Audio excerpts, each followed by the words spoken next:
In this video, we'll look into all the essential tools under Layout Studio in Affinity. So before first exploring all the tools, make sure that we are in the Layout Studio, which is the studio right here.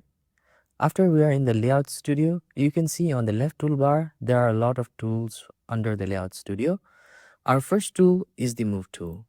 So what the Move tool basically allows us to do is, it allows us to select an image or any element and move in the canvas or the page. It also allows us to change the size.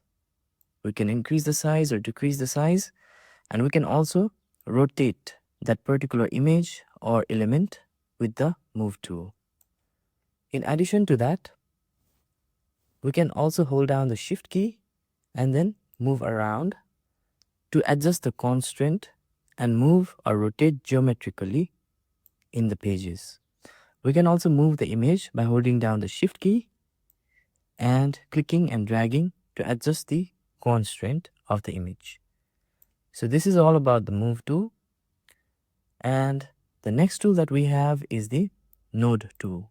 So let's create a shape now. I'll create this particular shape here. And in order to implement or work with the Node tool, first of all, we need to convert this shape to curves. I'll select Convert to Curves. Now you can see different nodes here of the shape. And also you can see the next thing is that the node tool is automatically selected. We can click and adjust the nodes to change the overall appearance of the shape, like so. So this is how the node tool works. And on top of that, you can see that there are a lot of settings under the node tool that we can implement. However, we'll check these settings in detail on our other new videos. For now, I'll get rid of this shape. The next tool that we have is the Frame Text tool. So the Frame Text tool is like a paragraph tool or paragraph text tool where we can insert different paragraphs in a box. Let's say if we want to insert a filler text, we can simply right click and select Insert Filler Text. And now you can see that different paragraphs have been added to this box. So after we add a filler text or add the frame text tool or frame text box to the canvas, a new text layer is also created on the right, as you can see. And we can also access different settings for the text here for the frame text tool by clicking here, and you can see there a text frame panel has appeared, and there are many settings that we can adjust here. However, I'll close this, and we can also adjust the individual character settings by clicking on the A icon, and you can see that we can adjust the individual character through these particular panel and its settings. Let me delete this for now and activate the layers panel. The next tool that we have is the table tool. So the table tool basically allows us to create the entire Excel sheet inside our pages, like so. And if we remove the button press of the mouse, or if we remove the button click, then you can see that a new table has been created. Now we can adjust or make changes to these tables. We can adjust the dimension of the columns and rows like this. And we can also add more columns and rows by clicking and dragging this particular icon. And if we want to add more rows, we can simply click and drag this icon to the top or bottom. So this is all about the table tool. And let me get rid of this table for now. And the next tool that we have is the artistic text tool. The artistic text tool works similar to the point text tool that we have in Adobe Apps.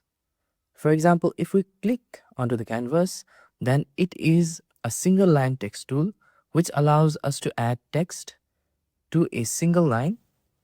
Let's type in something here like hello, and you can see that now we have added a text here called hello.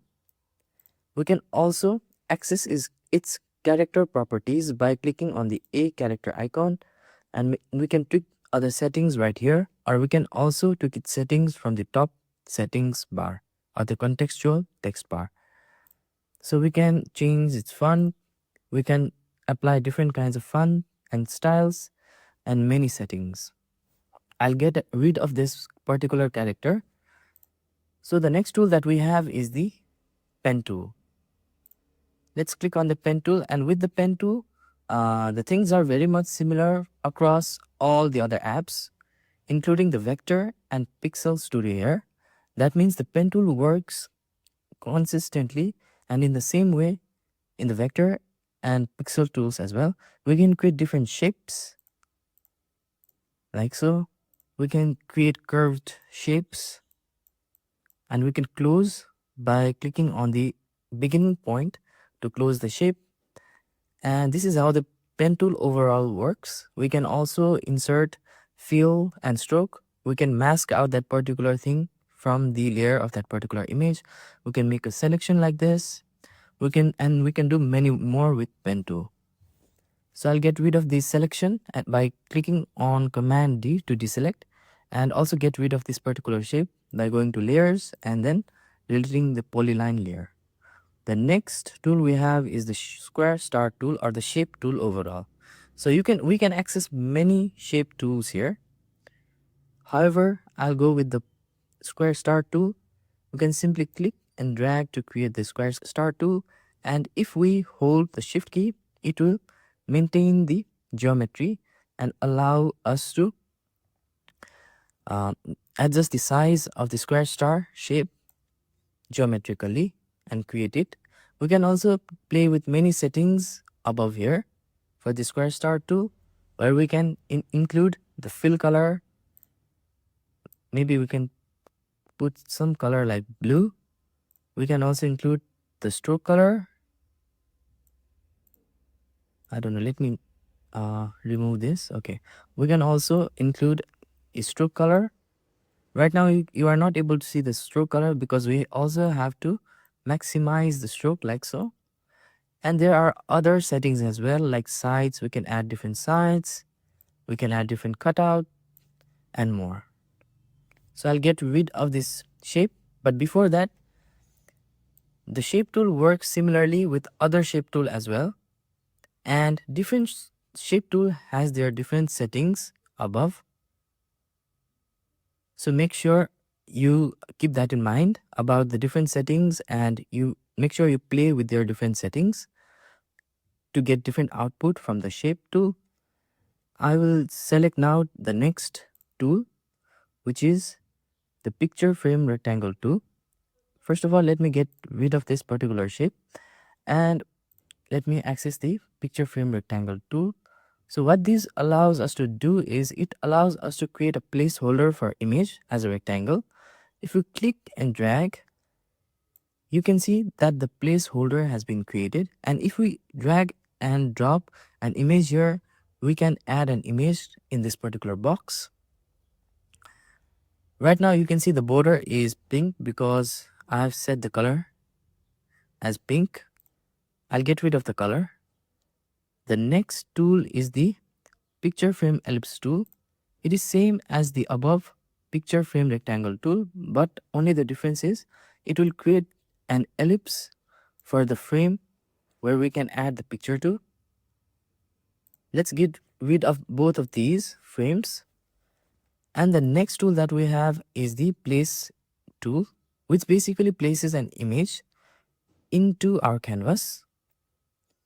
After that, the next tool that we have is data merge layout tool. Okay, so this particular data merge layout tool essentially allows us to create a grid, and if new pages are created, then it allows us to adjust things in this particular grid by adjusting the data here. However, we'll not go into it for now, and I'll delete this particular grid. The next tool that we have is the vector crop tool. The vector crop tool basically allows us to crop things. I think it might crop things non-destructively. So let me go ahead and check. Okay, if I'm satisfied with it, I can simply click on enter, or I can just go out, and you can see that it has cropped this particular portion. However, it turned out that we can bring things out, we can bring things back by again resizing the vector crop handle. So this is the non-destructible way of cropping different images. The next tool that we have is the fill tool. The fill tool basically is very simple tool, and it allows us to add different kinds of fill like solid fill, gradient fill. For example, let me create a new layer, and then let me select a linear gradient fill, and maybe I can click and drag, and now you can see that we have added a gradient fill. We can simply click this point and then add a color to this point. We can click on the other point, add the color to the other point, and we can also select other types of fill, which is solid fill. As you can see now, a solid color has been added, elliptical fill, radial fill, and more. The next tool that we have is the transparency tool. It's basically like the gradient tool, but it allows us to add a gradient with transparency. First, let's get rid of this pixel layer here. So the next tool that we have is this particular tool here, which is transparency tool. So in order to use the transparency tool, first of all, let's add a new fill layer by going to pixels menu item and clicking on new fill layer. And as you can see that we have added a new fill layer. So this new fill layer is a special kind of layer because it is actually a background. That is, Affinity automatically identifies that we need a new background, and this particular fill layer acts as a background and is automatically locked, and we cannot do anything or make any changes while we are working. And when applying this particular transparency tool, you can see that the transparency tool is similar to the gradient tool, but the only thing is that it applies a transparency gradient. That is, the one point has a color and the other point is transparency. It's a really handy tool. So I think it has a lot of applications in different use cases. So let me go ahead and remove this particular fill layer. The next tool that we have is the color picker tool. So basically the color picker tool allows us to pick colors from specific areas or pixels in our canvas. The next tool is style picker tool. The style picker tool is pretty simple. It allows us to pick different styles from different objects or elements. The next tool we have is the hand tool. The hand tool allows us to move our documents around and navigate or pan around like so. The final tool is the zoom tool, where we can zoom in and zoom out the canvas like so. So these are all the tools that falls under the Layout Studio and can be accessed under the Layout Studio. If you find this video helpful, please hit the like button, and for more information about Affinity in the future videos, don't forget to hit the subscribe button. Thank you for watching this video and see you on the next video.